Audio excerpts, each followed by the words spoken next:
wahdahu la syarikalah wa asyhadu anna Muhammadan abduhu wa rasuluh. Allahumma salli wa sallim wa barik ala sayyidina Muhammadin wa ala alihi wa sahbihi ajma'in, amma ba'du. Sahabat-sahabatku yang diberkati, dirahmati Allah Subhanahu wa taala.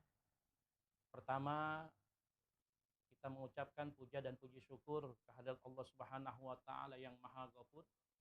Pada siang hari menuju sore hari ini kita dapat mendawamkan Islam, iman dan kopi. Ngobrol bareng Papi. Jadi kita ngobrol bareng Papi, serius tapi santai. Sahabat-sahabat yang diberkahi rahmati Allah Subhanahu wa taala, dengan Allah wa taala apa yang harus dibakar? Apa yang harus dipanaskan pada saat menjelang bulan suci Ramadan? Yang mana di dalam diri kita ada 3 dimensi. Yang pertama dimensi lahiriah. Rasul utusan Allah, percaya kepada kitab, qada dan qadar dan hari kiamat. Mereka tanda-tandanya adalah mereka selalu ingat berzikir kepada Allah Subhanahu wa taala, baik zikir-zikir yang diucapkan melalui nama-nama Allah yang baik atau dengan membaca Al-Qur'anul Karim. Tidak hanya itu tanda-tanda orang beriman, orang-orang beriman juga dia mengerjakan perintah Allah yang berbentuk sholat, puasa, zakat, haji, bahkan amal-amal soleh yang baik, yang memang menjadi kebaikan untuk dirinya, dan juga Allah akan balas kebaikan-kebaikan itu pada dirinya. Sehingga khitab di dalam surah Al-Baqarah ayat 183 yang dipanggil adalah orang-orang beriman, menandakan orang-orang yang beriman itu adalah tunduk, taat, patuh terhadap instruksi perintah dari Allah Subhanahu wa taala. Mereka tidak pernah meninggalkan apa-apa yang diperintahkan oleh Allah, bahkan selalu mengerjakan dengan tulus ikhlas dan berserah diri kepada Allah Subhanahu wa taala. Sehingga khitabnya yang dipanggil adalah orang-orang beriman. Saya, para pemirsa, para sahabat-sahabat yang menyaksikan TikTok ini diperintahkan oleh Allah semuanya. Bagi orang-orang yang mengaku dirinya Islam dan beriman kepada Allah, diperintahkan untuk berpuasa. Apa manfaat puasa? Dan apa macam-macam puasa? Setelah kitab itu diperintahkan oleh Allah kepada orang-orang yang beriman, maka Allah menginstruksikan, memerintahkan kita, yaitu kutiba alaikumussyam, diperintahkan kita oleh Allah untuk mengerjakan dan melaksanakan ibadah puasa. Inilah pembakaran pertama yang Allah perintahkan di bulan suci Ramadan, agar kita diperintahkan oleh Allah untuk membakar lahiriah kita. Yang mana sudah kita ketahui, sudah kita maklumi, puasa artinya adalah al-imsak. Secara bahasa, puasa itu adalah menahan. Secara istilah, puasa yaitu al-imsak anil ma'kulat wal masyrubat wal wiqa' afin nahar inda tulu'il fajri hatta ghurubis syamsi. Yang mana puasa secara istilah menahan diri dari makanan-makanan, minuman-minuman yang membatalkan ketika seseorang berpuasa, dan juga menahan melakukan senggama atau hubungan suami istri di siang hari. Tenggorokan kita, mulut kita, mata kita, telinga kita, perut kita dibakar dengan Ramadan, agar dikosongkan mulut kita, agar dikosongkan perut kita, sehingga kita berpuasa sebulan penuh di bulan suci Ramadan. Para sahabat-sahabat yang diberkati dirahmati Allah Subhanahu wa taala, sehingga puasa menjadi satu kewajiban bagi umat Islam yang ada di wilayah Indonesia maupun yang ada di luar Indonesia, menjadi satu kewajiban perintah Allah Subhanahu wa taala yang memang diperintahkan oleh Allah bukan hanya kita, tetapi memang orang-orang sebelum kita. Bahkan Nabi Muhammad SAW pun menjalankan ibadah puasa, dan nabi-nabi sebelum Nabi Muhammad pun menjalankan ibadah puasa. Ma'asyiral hadirin wa jumratal mu'minin rahimakumullah.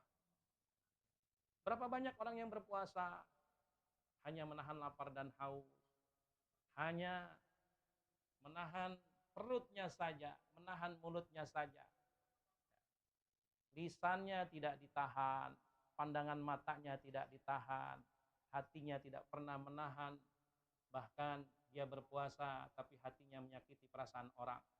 Dia berpuasa tapi lisannya masih menggibah orang. Dia berpuasa masih ada sifat ujub, sifat kibir, sifat sombong. Aku lebih baik daripada engkau. Aku lebih pintar daripada engkau. Aku lebih kaya daripada kamu. Aku lebih ada sifat-sifat ananiah. Sifat-sifat keakuan, sifat-sifat egois dalam diri kita yang memang seharusnya kita jaga, kita latih, kita bendung, kita tahan sifat-sifat itu sehingga tidak mengurangi pahala ibadah puasa kita. Ada satu sabda baginda Rasulullah Shallallahu Alaihi Wasallam yang artinya berapa banyak orang yang berpuasa hanya mendapatkan lapar dan haus saja. Kamin shaimin laisa lahul jaza ila wal atos. Berapa banyak orang yang berpuasa, berapa banyak orang yang berjuang untuk mempertahankan puasanya tapi hanya mendapatkan lapar dan haus. Dia berpuasa, dia melakukan ibadah yang fardu yaitu kegiatan saum kepada Allah Subhanahu wa taala, tetapi hatinya selalu menyakiti perasaan orang, tetapi lisannya selalu menjelekkan orang lain, bahkan senang melihat orang susah, susah melihat orang senang. Sehingga dia tidak mendapatkan pahala ibadah puasa yang sesungguhnya. Para sahabat yang diberkati dirahmati Allah Subhanahu wa taala, itulah puasa secara bahasa maupun secara istilah. Nah, perintah puasa ini sangat luar biasa yang Allah perintahkan di dalam Al-Qur'an. Bahkan kita sudah memulai puasa ini dari kita kecil. Dilatih oleh orang tua kita dari umur 3 tahun, umur 5 tahun, terus lanjutkan umur 10 tahun, dilatih kita berpuasa. Puasa kita dilatih oleh orang tua mulai dari sahur sampai jam 12 siang baru berbuka pada usia 3 tahun karena memang belum full kita berpuasa. Ya, karena memang mengikuti perintah orang tua. Terus setelah kita dewasa kita berpuasa sehingga full. Sampai saat ini kita pun masih melaksanakan ibadah shaum kepada Allah Subhanahu wa taala. Yang menjadi pertanyaan, apakah puasa yang sudah kita laksanakan, apakah ibadah shaum yang kita lakukan saat ini sudah benar-benar yang diharapkan atau yang dicintai oleh Allah Subhanahu wa taala? Secara lahiriah kita berpuasa, batiniah berpuasa, dan rasa kita pun berpuasa kepada Allah Subhanahu wa taala. Para ikhwah fillah, para sahabat-sahabat yang diberkati rahmati Allah Subhanahu wa taala, puasa itu ada 3 macam. Yang pertama ada puasa lil umum atau puasa awam. Yang kedua adalah puasa khusus dan yang ketiga adalah puasa khususil khusus. Yang pertama puasa umum yang tadi saya sampaikan adalah mereka berpuasa tidak makan, tidak minum, tidak masuk yang membatalkan dan diharamkan untuk membatalkan puasa ke dalam perut dan mulut kita, dan tidak bersenggama di siang hari dengan pasangan kita dari terbit fajar sampai terbenamnya matahari. Itu puasa umum. Apakah diterima oleh Allah? Ya diterima oleh Allah Subhanahu wa taala. Itu pun masih bagus. Karena apa? Masih mau mendekatkan dirinya kepada Allah secara lahiriah. Masih mau menjalankan, melaksanakan ibadah puasa. Itu masih bagus. Tapi itu puasa secara umum atau secara awam. Di titik 2025 ini harus ada titik perubahan awal. Yang mana kita harus berubah. Jangan sampai dari kita kecil sampai kita dewasa, sampai saat ini ibadah kita hanya ibadah lil umum atau ibadah awam. Hanya menahan lapar dan haus, hanya menahan senggama tidak berhubungan badan dengan pasangan. Tetapi ucapan kita, pendengaran kita, mata kita tidak pernah kita jaga, tidak pernah kita tahan. Semakin asik melihat YouTube, semakin lagi asik melihat media sosial, ternyata di situ ada gibahan-gibahan. Semakin membuka media-media sosial, akhirnya membuka hal-hal yang memang dilarang oleh agama. Melihat pornografi di YouTube dan lain sebagainya, ataupun di media-media sosial lainnya. Tidak dijaga, tidak kita tahan. Mata kita, telinga kita, tangan kita, dan kaki kita. Ayo di titik Ramadan 2025 ini, mari kita berubah.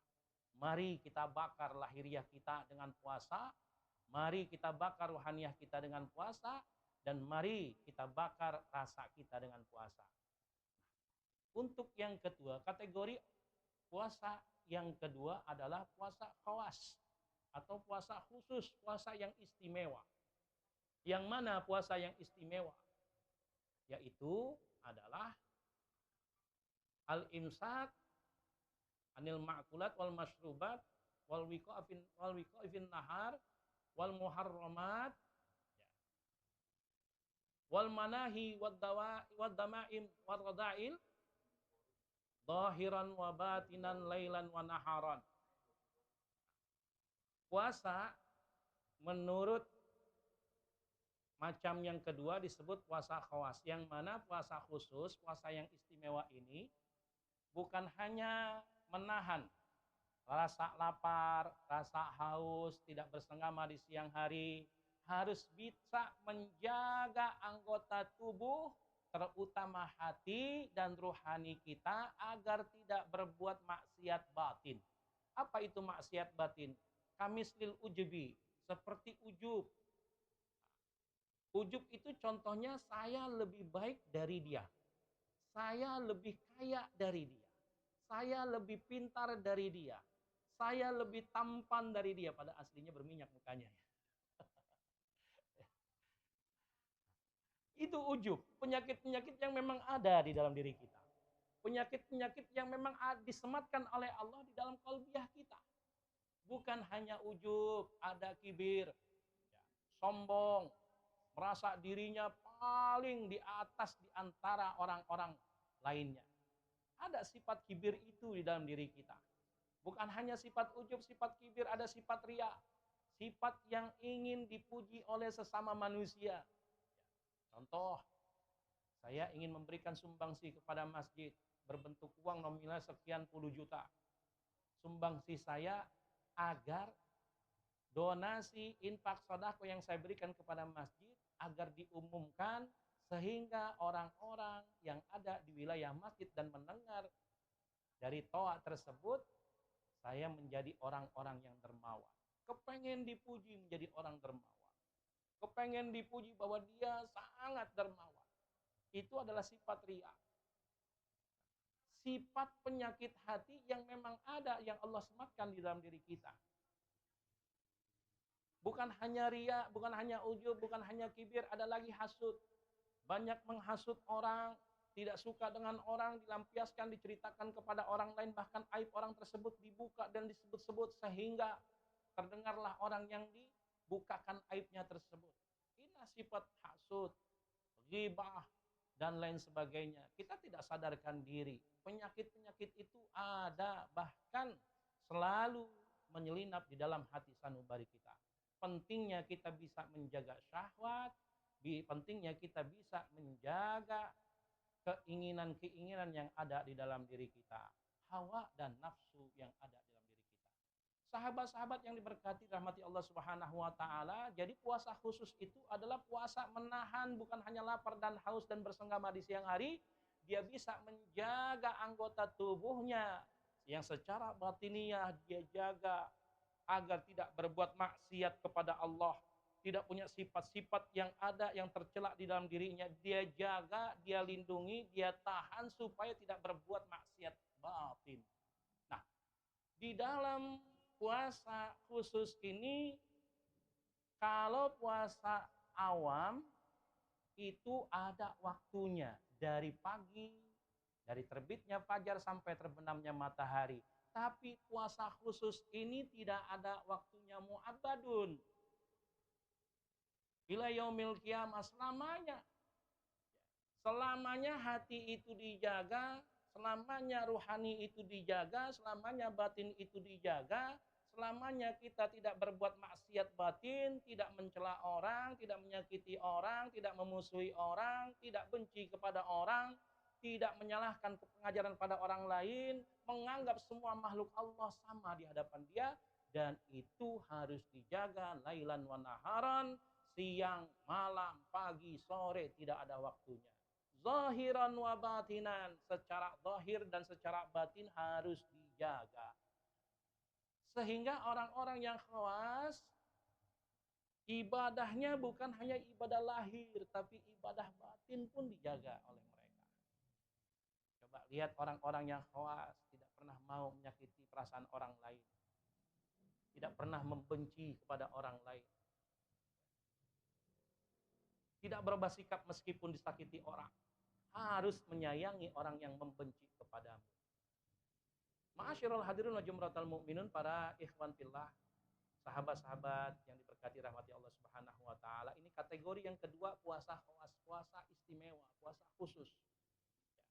Tapi ada lagi yang ketiga, puasa khususil khusus, puasa yang paling istimewa. Apa itu puasa yang paling istimewa? Al-imsak atau shaumul fuad mimman siwallah. Puasanya hati agar tidak pernah berpaling sedetik pun kepada Allah Subhanahu wa taala. Jadi kecenderungan hati, kecondongan hati hanya kepada Allah. Hati yang bergetar, kolbu jantung yang berdetak, kedipan mata, napas yang kita hirup, semuanya harus senada dengan irama napas zikir kita kepada Allah Subhanahu wa taala. Inilah puasa yang disebut puasa khususil khusus, puasa yang paling istimewa. Puasa yang sangat istimewa, yang mana di dalam beberapa kitab dinukilkan bahwasanya Rasulullah Shallallahu Alaihi Wasallam matanya sudah terpejam, matanya sudah tertidur, tapi hatinya tidak pernah lupa sedetik pun kepada Allah Subhanahu wa taala. Kecondongan hatinya hanya kepada Allah. Hatinya selalu terkoneksi kepada Allah. Hatinya selalu hidup bersama Allah. Hatinya berzikir dan selalu terkoneksi kepada Allah Subhanahu wa taala, dan timbullah rasa cinta di dalam dirinya. Timbullah rasa rindu kepada Allah dalam dirinya. Timbullah rasa-rasa yang mana setiap ibadah yang dilakukan itu ada kelezatan, ada manis di dalam ibadah tersebut. Inilah puasa khususil khusus, puasa yang paling istimewa, tidak hanya mengendalikan lahiriah, tidak hanya mengendalikan rohani atau batiniah, tetapi juga dia bisa mengendalikan rasa agar rasanya tetap cinta hadir kepada Allah Subhanahu wa taala. Inilah fungsi dari Ramadan, pembakaran. Dibakar jismani kita dengan puasa. Dibakar juga rohani kita dengan berpuasa, dengan puasa khusus. Dan dibakar juga rasa kita dengan puasa khususil khusus. Sehingga dengan ibadah-ibadah yang kita laksanakan, lahiriah kita berpuasa kepada Allah, batiniahnya selalu ingat memuji nama Allah dan menjaga hati agar tidak ada potensi penyakit hati, dan rasa bisa merasakan sedang cinta, sedang dekat, sedang mengharap ridha Allah Subhanahu wa taala. Inilah hakikat esensi ibadah puasa. Kalau andai kata ini sudah menjadi esensi ibadah puasa kita, apa yang akan kita dapatkan? Kutiba alaikumusiyam kama kutiba alal ladina min qablikum la'allakum tattaqun. Inilah puasa, esensi puasa yang dilaksanakan, yang diaplikasikan oleh orang-orang sebelum kita. Oleh para alim ulama yang mengajarkan kita, yang telah memberikan pendidikan tarbiyah rohani maupun lahiriah. Mereka melaksanakan ibadah puasa seperti ini. Terus kepada para alim ulama, warasatul anbiya, para pewaris-pewaris Nabi, para alim ulama, sampai kepada para sahabat, sampai kepada baginda Muhammad Sallallahu Alaihi Wasallam.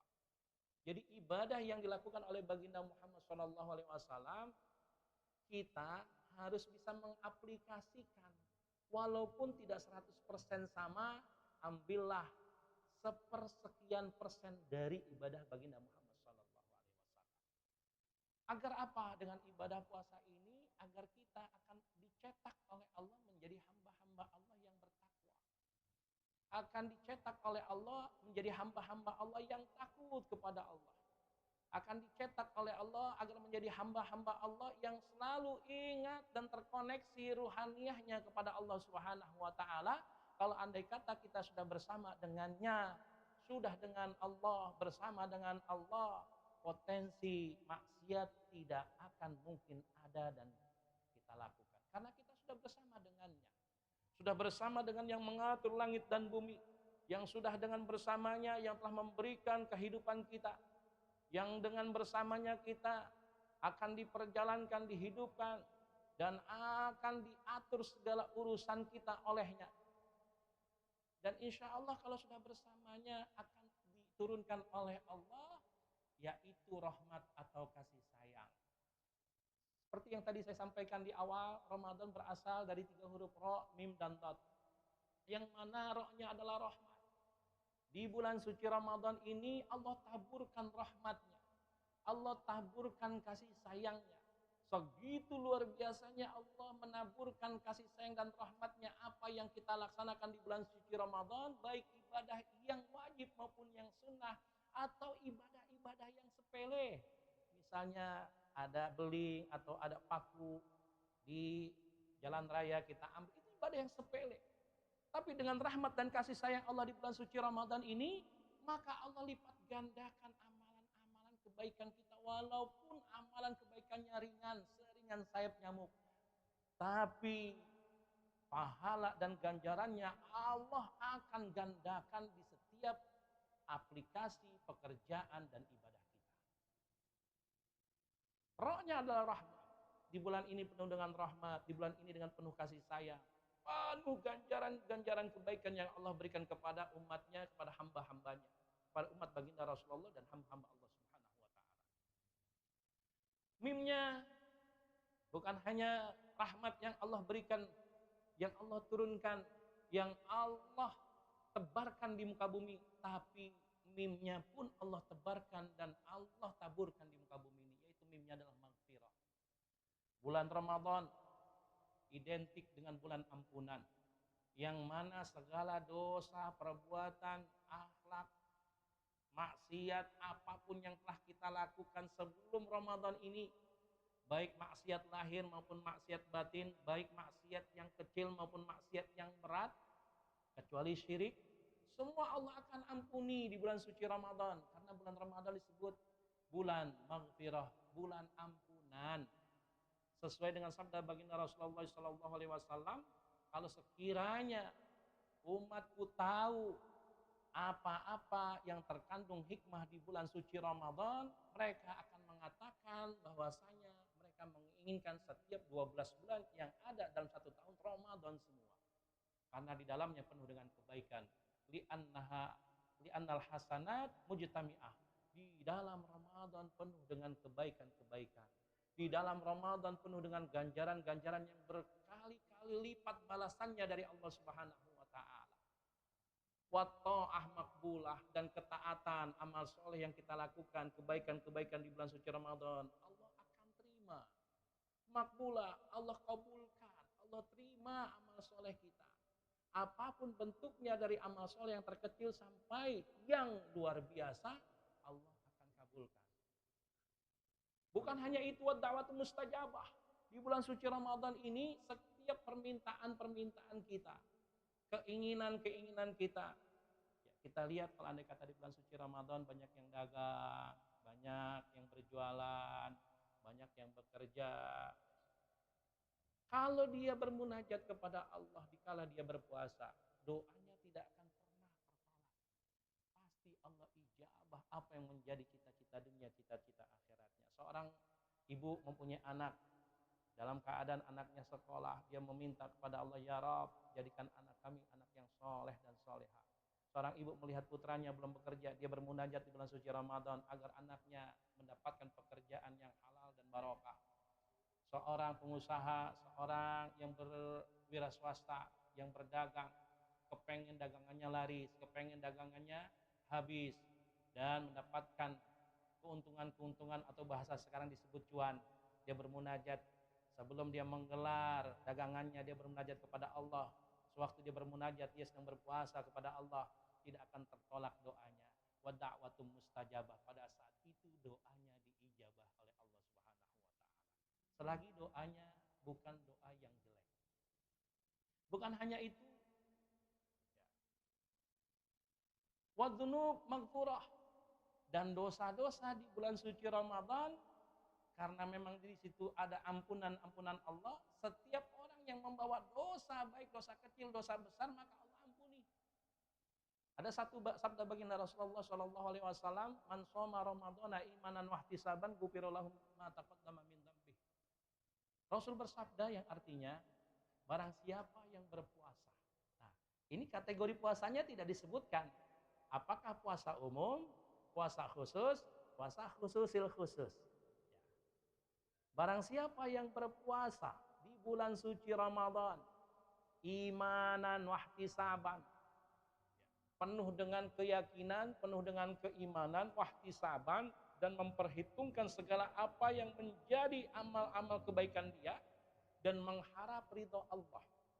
Wahtisaban, mengharap ridho Allah, mengharap juga kasih sayang Allah, berharap juga kemuliaan dari Allah, berharap keberkahan dari Allah. Ghufira lahu ma taqaddama min dzambi. Pasti kalau andai kata ada yang datang kepadaku, kata Allah, dia sedang berpuasa, mengharap ridha dan ampunanku, mengharap keberkahan dariku, pasti kata Allah, Allah akan ampuni. Ghufira lahu ma taqaddama min dzambi. Pasti Allah akan ampuni dosa-dosa yang telah engkau perbuat. Jadi jelas, di bulan suci Ramadan ini bulan penuh dengan ampunan, disebut maghfirah. Makanya mimnya adalah maghfirah, bulan penuh dengan ampunan. Bapak Ibu yang berbahagia, jikalau Bapak Ibu berpuasa hari ini sampai nanti berbuka puasa, dosa-dosa Bapak Ibu telah Allah ampuni. Bukan hanya dosa hari ini yang dilakukan oleh Bapak Ibu, para sahabat semua, tapi dosa-dosa sebelum berpuasa Allah ampuni. Baik dosa besar maupun dosa kecil. Itu sudah janji Allah di dalam sabda baginda Muhammad sallallahu alaihi wasallam. Ra, mim dan dot. Dotnya adalah di'fun. Yang mana di'fu itu artinya adalah berkali-kali lipat. Segala aktivitas, pekerjaan, amalia, kebaikan di bulan suci Ramadan, Allah akan balas dengan berkali-kali lipat ganjaran pahala yang Allah sediakan dan Allah siapkan untuk mereka yang beramal saleh. Kalau di hari biasa kita membaca Al-Quran, satu kali, satu huruf yang kita baca alif, mungkin ganjarannya 10 kebaikan yang Allah ganjarkan dan Allah berikan kepada orang membaca Al-Quran. Tapi bagi mereka yang membaca Al-Quran, bagi mereka yang tadarus Al-Quran, bagi mereka yang belajar membaca Al-Quran, menghatamkan Al-Quran, menghafalkan Al-Quran di bulan suci Ramadan, bukan hanya satu dibalas, satu huruf dibalas 10 kali lipat, bahkan satu huruf bisa dibalas oleh Allah 100 kali lipat, bahkan 700 kali lipat. Sangat luar biasa. Inilah ganjaran-ganjaran yang disebut di'fu. Ra, mim, dan dot. Di'fu itu ganjaran berkali-kali lipat yang Allah berikan kepada orang yang berbuat amal soleh, kebaikan, apa-apa yang ada di bulan suci Ramadan, baik itu berpuasa, baik itu sholat sunnah tarawih, bangun malam, tadarus Al-Quran, bersedekah, memberikan infak, sedekah, zakat, atau perbuatan-perbuatan yang menyenangkan orang lain, balasannya jauh lebih besar dibanding bulan-bulan yang lain. Inilah Ramadan yang artinya membakar, yang artinya kita harus merubah diri kita. Ramadan 2025 ini adalah titik awal perubahan agar kita lebih baik lagi ke depannya, agar kita menjadi insan yang jauh lebih bermanfaat lagi, dan bahkan bisa memberikan kontribusi yang terbaik kepada umat baginda Muhammad sallallahu alaihi wasallam. Para ikhwan, akhwat yang diberkati rahmati Allah Subhanahu wa taala, alhamdulillah itu prolog atau opening yang kami sampaikan, karena memang ini awal pertama kita live TikTok atau podcast TikTok mulai dari 1 Ramadan ini atau bertepat dengan 1 Maret 2025 dengan program ngopi, ngobrol bareng Papi. Tapi nggak ada kopinya nih. Tidak ada kopinya, tidak ada snacknya. Memang saat ini bulan suci Ramadan, jadi hanya tema ngopi tapi tidak ada kopinya. Insya Allah nanti setelah berbuka kopi yang kita siapkan.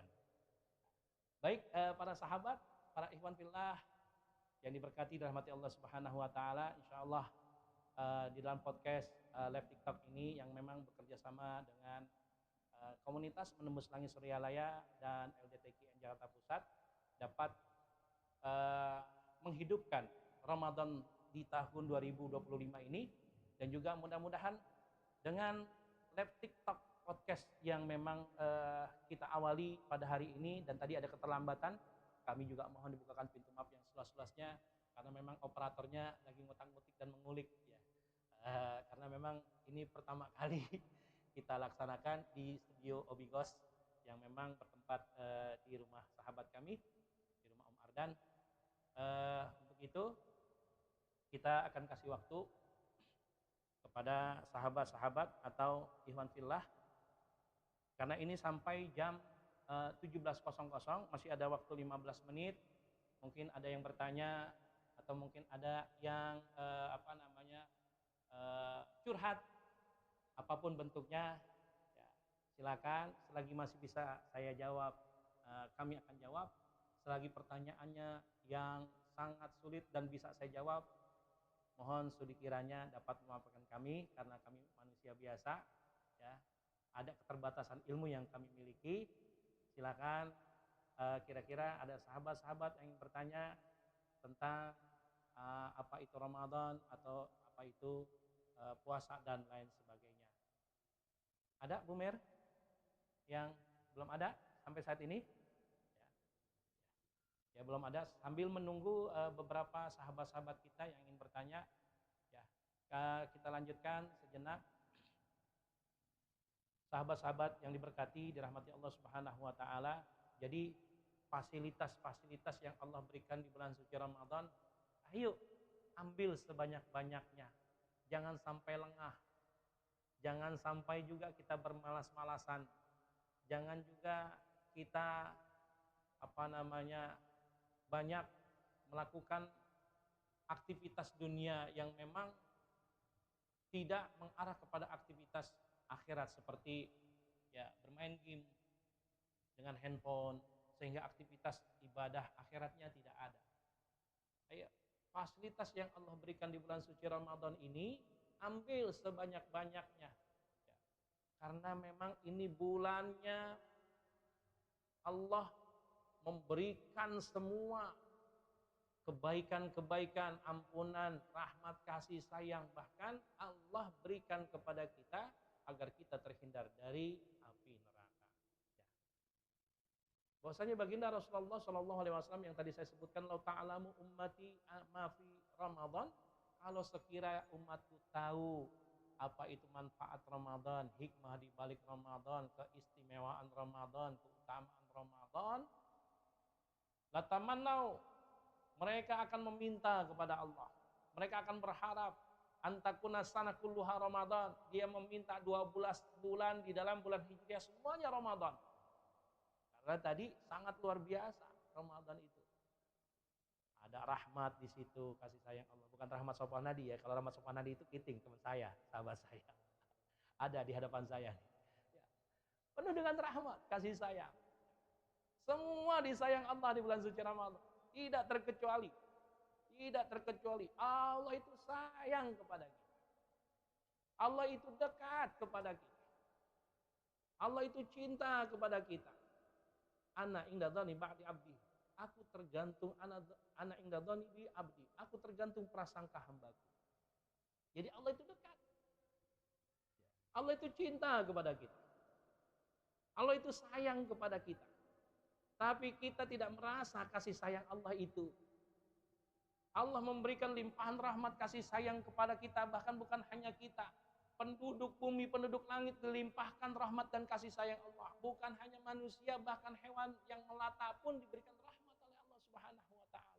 Tapi kita tidak bisa merasakan kasih sayang Allah. Kenapa? Karena kerasnya hati kita. Karena hitamnya maksiat yang sudah kita lakukan, sehingga kita tidak pernah merasakan kasih sayang Allah. Karena keras hati kita. Ayo, perbaiki. jiwa dan raga kita di bulan suci Ramadan. Bersihkan semua kekotoran-kekotoran hati kita. Bersihkan segala aktivitas maksiat lahir kita dengan mendekat kepada Allah, dengan mengharap dan menggapai cintanya dan mengharap ridha Allah Subhanahu wa taala. Kalau sudah mendapatkan ridha kasih sayang Allah, kalau sudah mendapatkan rahmat dan barakah dari Allah Subhanahu wa taala, kita akan merasakan kasih sayang Allah Subhanahu wa taala yang sangat luar biasa. Contoh yang sangat ada di dalam diri kita. Berapa banyak kasih sayang Allah, rahmat Allah yang diberikan kepada kita, tapi kita tidak merasakannya.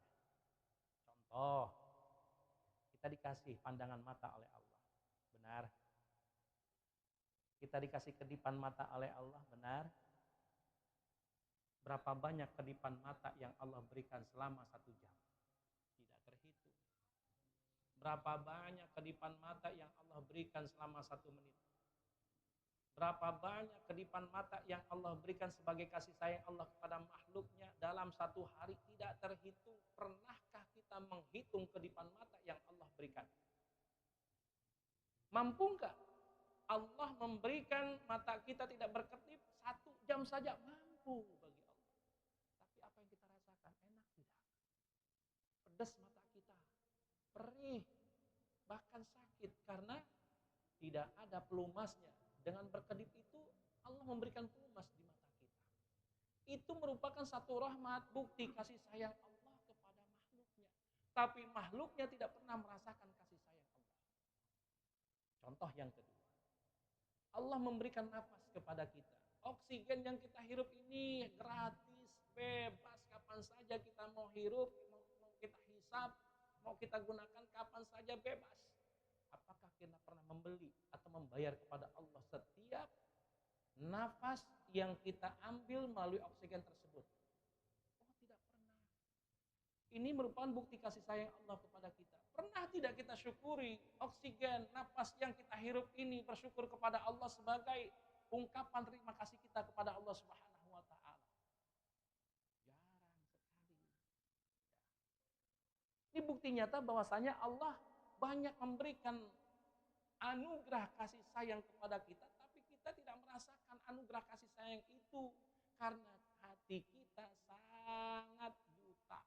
Hati kita tertutup dengan noda-noda dosa. Ayo bersihkan, bakar hati tersebut dengan mendekat kepada Allah Subhanahu wa taala.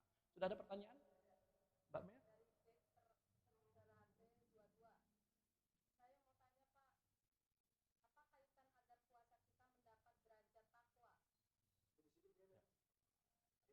Ya. Oke. Baik, ini dari Jack Plate 22. Saya mau tanya Pak Ustadz, apa kiatnya agar puasa kita mendapat derajat takwa? Ya. Kiat yang pertama agar puasa kita mendapat derajat takwa. Ya. Kita harus memasrahkan diri kita. Karena di dalam esensi agama ada 3. Islam, iman, dan ihsan. Yang pertama, sebagai umat Islam yang mengaku diri kita Islam, artinya Islam itu damai, tentram, pasrah diri kepada Allah Subhanahu wa taala. Di dalam Islam ada rukun Islam. Yang pertama syahadat, yang kedua adalah sholat, zakat, puasa, dan haji. Nah, kalau andai kata kita mengatakan diri kita Islam, sewaktu kita berpuasa harus sesuai dengan koridor ilmu Islam, rukun Islam. Apa itu ilmu di dalam rukun Islam? Ilmu yang dipelajari di dalam rukun Islam adalah ilmu fikih. Sesuai dengan kaitan-kaitan kaidah-kaidah ilmu fikih. Ada syarat-syarat puasa yaitu Islam, kedua baligh, ketiga mukallaf, dan lain sebagainya. Ada juga yang membatalkan puasa, ada juga yang mensahkan puasa. Pelajari fikih agar ibadah puasa kita sesuai dengan tuntunan ilmu kaidah-kaidah fikih. Itu yang pertama. Sehingga kalau andai kata itu sudah sesuai dengan kaidah fikih yang sudah kita pelajari, ya, Sudah benar kajian-kajian amaliyah-amaliyahnya sesuai dengan tarbiyah atau pendidikan ilmu fikih yang memang kita pelajari. Yang kedua ditambahkan dengan rukun yang kedua, iman. Yang mana iman? Iman itu at-tasdiqum billah, meyakini adanya Allah dengan qalbu dan ruhani kita. Yang tadi saya sebutkan, iman itu ada rukunnya, ada 6. Pertama, percaya kepada Allah, percaya kepada malaikat, percaya kepada kita, percaya kepada Rasul, percaya kepada hari kiamat, percaya kepada qada dan qadar. Iman tidak bisa menggunakan lahiriah. Kalau Islam berhubungan dengan ilmu fikih, hubungannya adalah lahiriah atau raga kita, atau jasmani atau jasad kita. Tapi iman hubungannya dengan ruhani kita. Percaya kepada Allah, kita tidak pernah melihat Allah. Percaya kepada malaikat, kita tidak pernah melihat malaikat. Pada kitab-kitab memang yang Allah firmankan, kepada para nabi-nabi yang memang Allah turunkan. Ya, seperti Nabi Musa, Nabi Isa, Nabi Daud, Nabi Muhammad Shallallahu Alaihi Wasallam, 4 kitab yang Allah turunkan dan kitab-kitab yang lainnya. Nah, kita tidak tahu dan tidak pernah tahu itu kitab-kitab. Yang kita tahu hanya kitab Al-Quran yang sudah dijilid di zaman Khalifah Utsman. Percaya kepada kiamat, apalagi kita tidak pernah melihat kiamat. Qada dan qadar, kita pun tidak pernah tahu qada dan qadar, karena memang semuanya adalah gaib. Gaib hubungannya dengan ruh, karena ruh kita juga gaib. Ruh berhubungan dengan kalbu, dengan hati. Nah, hubungannya dengan ilmu usuluddin, ilmu usul, asal muasal agama. Yang mana asal agama adalah ma'rifatullah. Asal agama kita harus meyakini mengenal Allah Subhanahu wa taala. Karena memang hubungannya dengan yang maha gaib, maka hubungannya dengan ruh atau dengan kalbu kita. Makanya di dalam iman aqwalun wa af'alun, ya, satu perbuatan atau satu ucapan yang kita yakini adanya Allah di dalam ruhani dan kalbu kita. Nah, iman berhubungan dengan ilmu tauhid. Ilmu tauhid ini berhubungan dengan ruh dan batin kita. Kalau andai kata sudah dipelajari Islamnya, imannya sudah dipelajari, harus mempelajari yang ketiga. Apa? Ihsan. Apa itu ihsan? An ta'budallah ka'annaka tara wa illam tara fa innallaha yaraka. Ihsan itu adalah beribadahlah engkau, menyembahlah engkau, laksanakanlah ibadah-ibadah yang Allah perintahkan seakan-akan engkau bisa memandang dan melihat Allah. Kalau engkau belum bisa memandang dan melihat Allah, rasakan engkau sedang dipandang dan dilihat oleh Allah Subhanahu wa taala. Ihsan ini, rukun ihsan cuma satu, merasakan kehadiran Allah di dalam ruh dan jasmani kita. Ihsan berhubungan dengan ilmu tasawuf. Ilmu tasawuf adalah ilmu yang membersihkan ruhani kita, batin kita, agar batin kita dan ruhani kita terkoneksi, tersambung kepada Allah Subhanahu wa taala, sehingga karat-karat dosa itu dibersihkan dengan banyak memuja-memuji namanya. Kalau andai kata Islamnya sudah dipelajari, kalau imannya sudah dipelajari, ihsannya juga sudah diaplikasikan di dalam kehidupan nyata, ada ilmu fikihnya, ada ilmu usuluddinnya, ada ilmu tasawufnya, jasmaniyahnya dia ibadah, ruhaniyahnya dia ibadah, rasanya sedang dekat dan cinta kepada Allah, maka inilah kiat-kiat untuk mendapatkan puasa yang tujuannya mendapatkan titel takwa dari Allah Subhanahu wa taala. Itu jawabannya Bang Jack Prate. Mudah-mudahan bisa diterima. Mohon maaf kalau andai kata kurang puas. Ada lagi? Ada sebelah kanan? Oh ya, ini dari Mbak Meris Bawel. Apa bukti Allah itu dekat? Di dalam Al-Quran dinyatakan, wa idza sa'alaka ibadi anni fa inni qarib. Ya Muhammad, jikalau ada yang bertanya kepada engkau, wa idza sa'alaka, apabila engkau bertanya tentangku, kata Allah, katakan aku itu dekat. Katakan aku ini tidak pernah jauh dari makhlukku, kata Allah Subhanahu wa taala. Jadi Allah itu dekat. Bahkan di dalam Al-Qur'an, wa ana aqrabu min hablil warid, aku lebih dekat daripada urat leher. Padahal urat leher kita menyatu antara jasmani dan rohani. Urat leher kita itu ada di dalam anggota tubuh kita, menyatu dengan anggota tubuh yang lainnya. Itu bisa dikatakan dekat urat leher kita. Tapi Allah jauh lebih dekat daripada urat leher kita yang menyatu dengan anggota tubuh kita. Wa idza sa'alaka ibadi anni fa inni qarib. Jikalau ada yang bertanya tentang aku ya Muhammad, katakan aku ini dekat, tidak pernah jauh dari hamba-hambaku, kata Allah Subhanahu wa taala. Kita saja yang menganggap Allah jauh karena tadi hati kita terlalaikan, tergoda, tertipu rayuan iblis, syaitan, jin, bahkan hawa nafsu yang ada di dalam diri kita, dan terbujuk rayuan syahwat yang ada di dalam diri kita. Musuh kita ada beberapa musuh. Ada musuh yang ada eksternal, ada internal. Eksternal sudah diketahui musuh kita itu jin, syaitan, iblis. Tapi ada musuh internal kita apa? Hawa nafsu.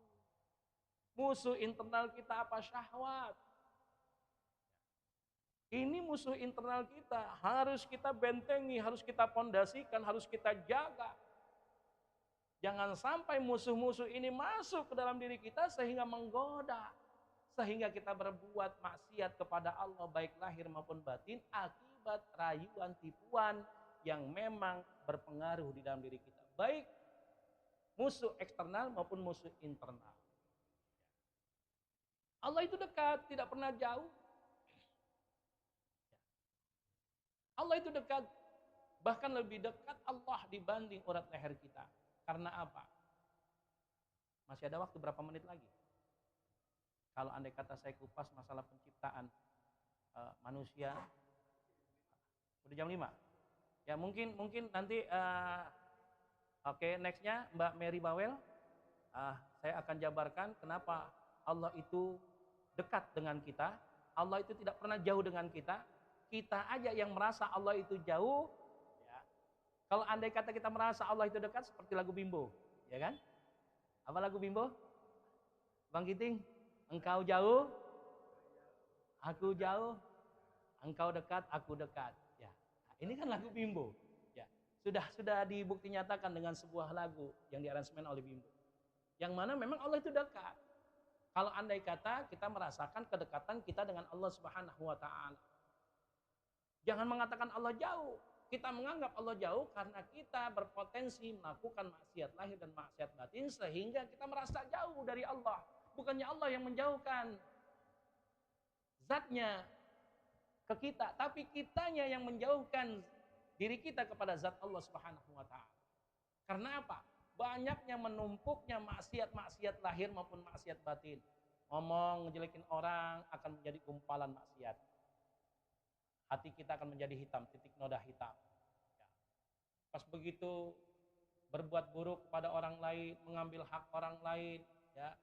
Pas begitu juga senang melihat orang susah melihat orang senang. Akhirnya maksiat batin kita menjadi buih-buih dosa, nokta-nokta hitam yang melekat di dalam kalbu kita. Belum lagi perbuatan lahiriah kita. Kita kerja mengambil uang perusahaan, kita dagang, menambah timbangan yang bukan memang hak kita. Juga kita melakukan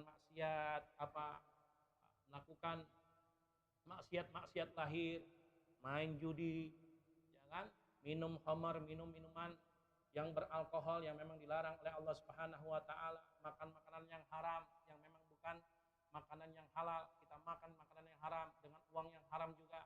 Itu akan menjadi nokta-nokta hitam yang akan menempel di dalam rongga dada kita sehingga kita merasakan diri kita jauh dari Allah Subhanahu wa taala. Mungkin di lain kesempatan kita akan bahas tentang kedekatan, bagaimana caranya mendekatkan diri kita kepada Allah Subhanahu wa taala. Sahabat-sahabat yang diberkati dirahmati Allah Subhanahu wa taala, sudah jam 17:04 karena memang kami ada giat yang lain. Podcast ini kami akhiri.